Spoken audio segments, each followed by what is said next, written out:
Hey, Tim Frisch with A Frisch Perspective here. I'd like to thank my friend Pete Engel for giving me this Washington Nationals hat to add to my MLB hat collection. Thank you so much, Pete. Recently, I had the great privilege of talking with Mark Ward, the author of Authorized, the Use and Misuse of the King James Bible. It was a really fascinating conversation. I mentioned before that I was going to be putting this interview on my channel. What I've decided to do is give a preview. So this video coming up after I talk here will be a preview of our conversation so you get a taste of it. And then for patrons of my channel, this weekend I'm going to be putting the entire interview up on Patreon.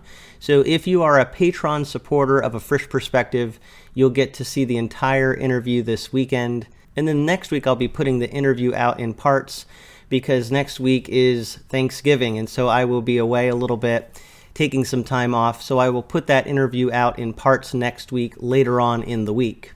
But without further ado, here's a little preview of my conversation with author Mark Ward. I will say this is the definitive book on the use and misuse of the King James. And I do like the fact that you point out that it has a correct use, but it also can be misused. And I think that's a healthy criticism that you're bringing out, because the King James holds so much sway historically in the English-speaking world. And so it can be misused because of that. But what I love is you actually start off the book talking about what we lose as we stop using the King James Version. And so I love that. You're really saying there, and I agree with you, that the King James Version is something to be treasured. And we both, I think, feel a sense of loss, as do many people, that the King James Version is not being used as much as it once was. Yeah, I certainly do. And for me, it's pretty practical as a writer and a Bible teacher, and almost all of my writing is doing some kind of Bible teaching. It's really helpful to have a stable source of literary allusions. And if you quote the King James, you can tip people off in two ways that you're quoting the Bible. One is that you're using familiar language. Christian people have read this before or even memorized it in many cases. And also the older style language is itself a tip-off. I'm quoting something.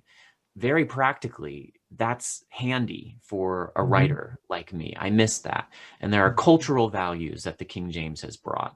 I think of this often when I encounter any kind of one version onlyism. And it's not just King James onlyism. There are people who are pretty insistent on the ESV, which my church actually uses.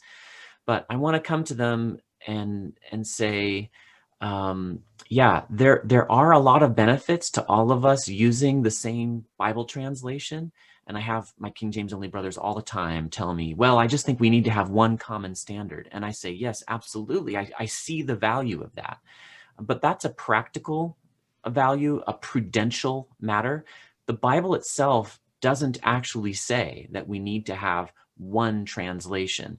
In fact, that tends to, just as you were saying, run counter to the actual Orthodox doctrine of bibliology that we're supposed to be believing, which is that the originals, the Hebrew and Greek, are what are inspired. And translations have authority. As the King James translators say in their preface, the King James, translations are the Word of God, but they have a derivative, a secondary authority, and they are correctable according to the original. So if people conflate the originals with a translation and start to invest the kind of authority that properly only belongs in the originals, and they invest it in a translation, then various problems can develop, including this idea that we should have only one translation. So without denying the many benefits that we had when basically all English-speaking Christians, up until basically my lifetime, were using one translation for all public ministry, all writing, all radio programs, whatever, without denying those values, I have to say, but we still need to hold up our situation to the Bible. And maybe there are values in having multiple translations that we're not seeing.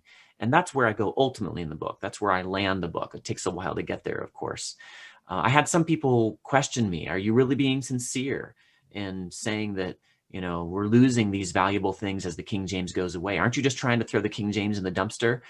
And I really sat down and thought about this and prayed, Lord, am I sincere? And honestly, before the Lord, I am sincere.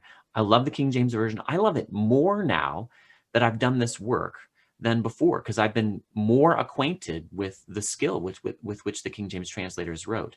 I'm sincere in my love for it, but I do think that there's something more valuable that we have in our situation now, more valuable than everyone sharing the same translation, is the existence of multiple good English translations on the formal to functional spectrum.